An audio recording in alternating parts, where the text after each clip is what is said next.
Oui, oui, cette grève de la faim démontre encore une fois qu'au Togo, malgré la tentative de manipulation, de vouloir surfer en même temps sur l'effet panafricanisme du dirigeant togolais, qui sait que la Russie aujourd'hui est très populaire auprès des populations, donc elle fait tout pour se rapprocher de la Russie.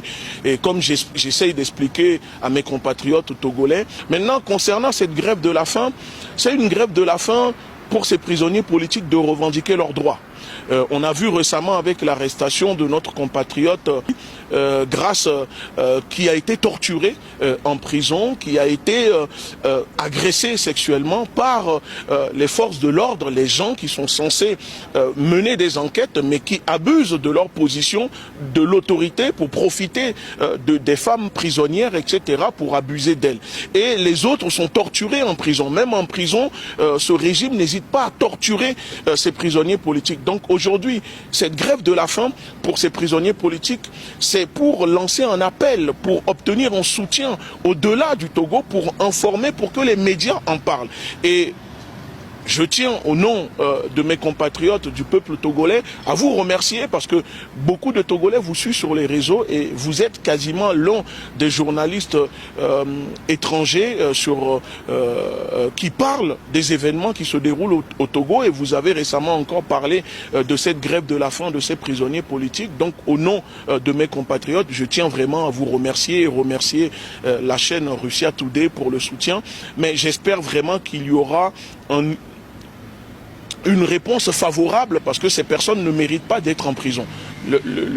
La seule chose qu'on reproche à ces prisonniers politiques, c'est d'avoir manifesté leur droit, de dire qu'il y a de l'injustice. Ils veulent un changement dans leur propre pays, un pays pris en otage depuis 60 ans par la même famille, par un clan qui est dans une répression, une violence qui ne dit pas son nom. Certaines choses qu'il ne doit pas faire. Vous voyez Amron aller au gym, prendre des photos, mais Amron est en prison virtuelle là-bas. Il a été toujours en prison dès qu'il a décidé de se sacrifier. Nos frères qui sont en prison, hein, on les sépare de la population, on les conditionne à une vie qui font d'eux des animaux. Même les animaux mangent. Les animaux boivent. Il y a des animaux qui s'en vont jusqu'à tuer leurs enfants pour survivre. Est-ce que nous comprenons ça? Quel est le but de notre lutte? La semaine passée, nous avons fait beaucoup d'éducation sur la communication et une recherche de l'EGE. Les gens contre qui nous luttons prennent le temps pour étudier, lire, s'informer et préparer une veille. Une veille qui est à la fois technique, sophistiquée, professionnelle, pour lutter contre nous qui n'avons rien. Rien. Nous avons lu dans cette recherche que ces gens-là, dans leur veille, ils ont des gens qui ont des formations militaires. Ils ont des gens qui sont des gens ordinaires comme nous. Des informaticiens, des activistes, des linguistes, des historiens, des géographes qui comprennent le terrain et la lutte que nous sommes en train de faire. Mais nous ne faisons aucun effort pour comprendre ce que ces gens-là ont comme pouvoir, la force qu'ils ont et comment il faut lutter contre eux. Et quand une personne se met à faire le travail pour nous expliquer ce qui se passe, nous tous, nous sommes contre lui. Nous tous, nous sommes contre cette personne et nous attaquons cette personne. Nous n'allons pas aller très loin. Nous allons écouter l'audio de Franklin Nyamse qui fait bouger la toile et qui fait chier les gens. On va écouter. On va écouter une ou deux de ces vocaux. Je ne vais pas tout jouer. Où sont ça? Oh là là.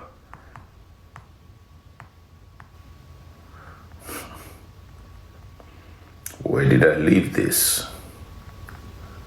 Oh, ok, j'ai envoyé ça moi-même. Je n'ai pas envoyé ça à quelqu'un, je pense. Marc Nda. Voilà.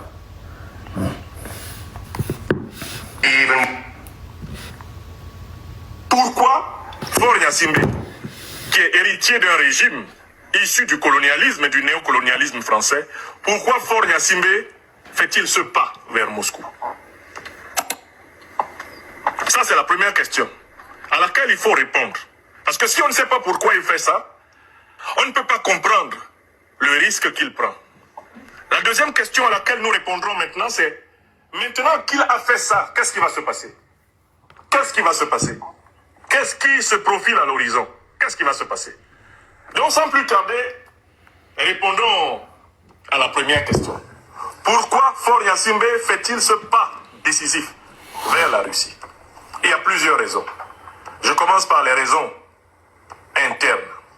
Il fait ce pas décisif vers la Russie parce qu'il a observé que les opinions populaires africaines, y compris l'opinion populaire togolaise, sont remontées contre le néocolonialisme français, contre le colonialisme français et contre tout le système mafieux de la France-Afrique.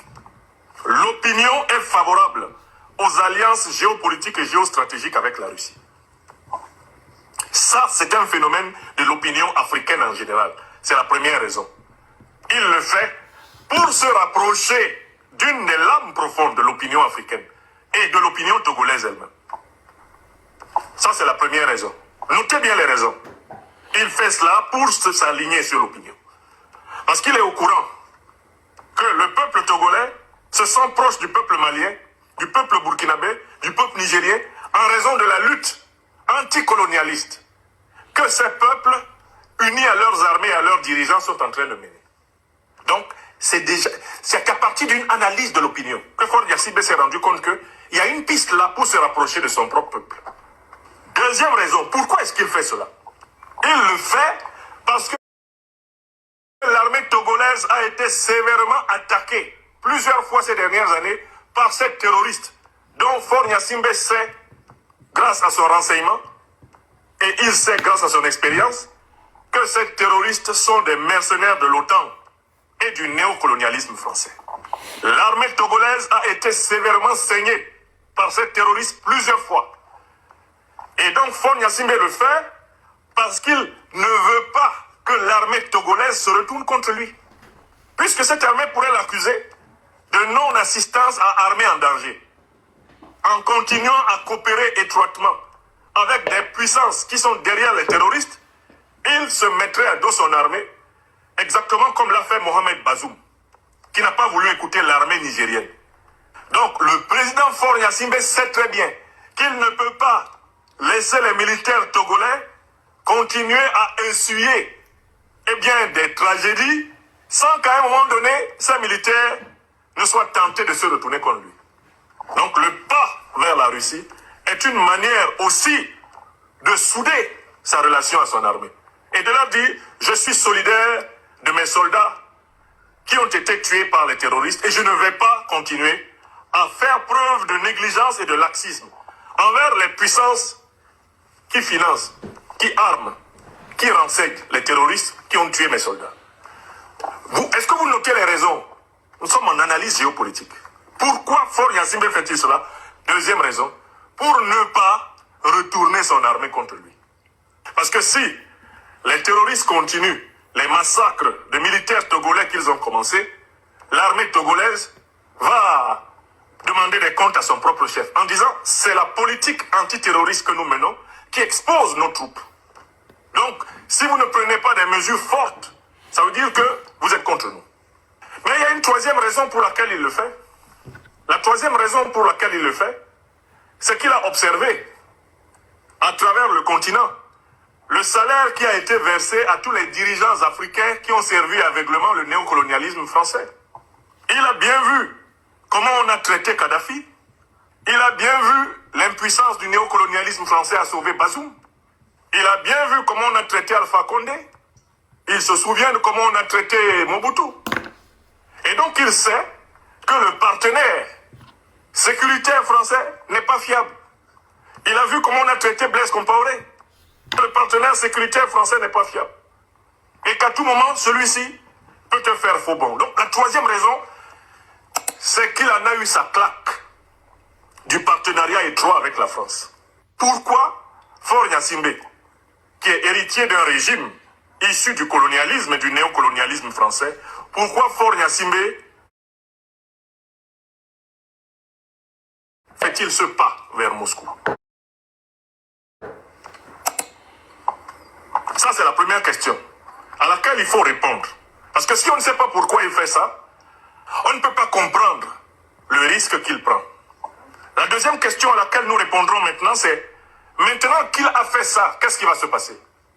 Qu'est-ce qui va se passer? Qu'est-ce qui se profile à l'horizon? Qu'est-ce qui va se passer? Donc, sans plus tarder, répondons à la première question. Pourquoi Faure Gnassingbé fait-il ce pas décisif vers la Russie? Il y a plusieurs raisons. Je commence par les raisons internes. Oh, ça a recommencé. Pardon. Je pense que ça a recommencé. Oh, ok. Maintenant, allons à la deuxième vidéo. Allons à la deuxième vidéo. Que va-t-il maintenant se passer? Voici mes observations à propos de ce qui va se passer. Premièrement, j'observe que le Togo, dans le cadre de son multilatéralisme, souhaite garder autant que possible de bonnes relations avec tous les partenaires de tous les bords.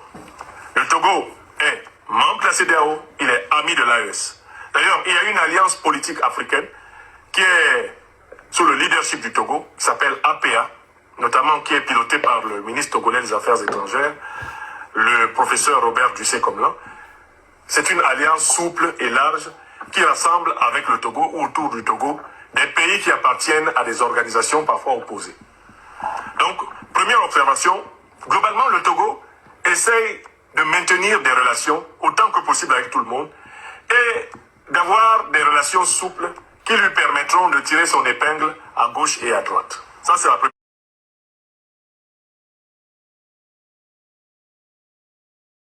première observation. Voilà pourquoi il reste dans la CEDEAO. Voilà pourquoi il coopère encore avec des experts militaires de l'OTAN. De l'autre côté, il est solidaire de l'AES et maintenant il se rapproche de la Fédération de Russie qui est réputée et déclarée ennemie de l'OTAN par les plus radicaux des va-t-en-guerre de l'OTAN, Macron pour la France, Merz pour l'Allemagne et Charmer pour la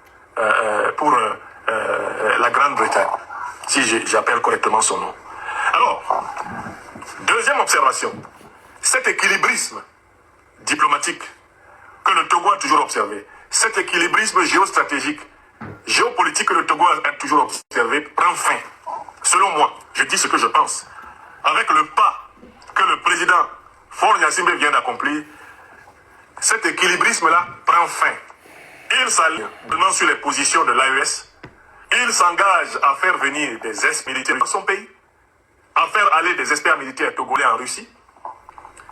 Ça ne pourra pas tenir dans un contexte.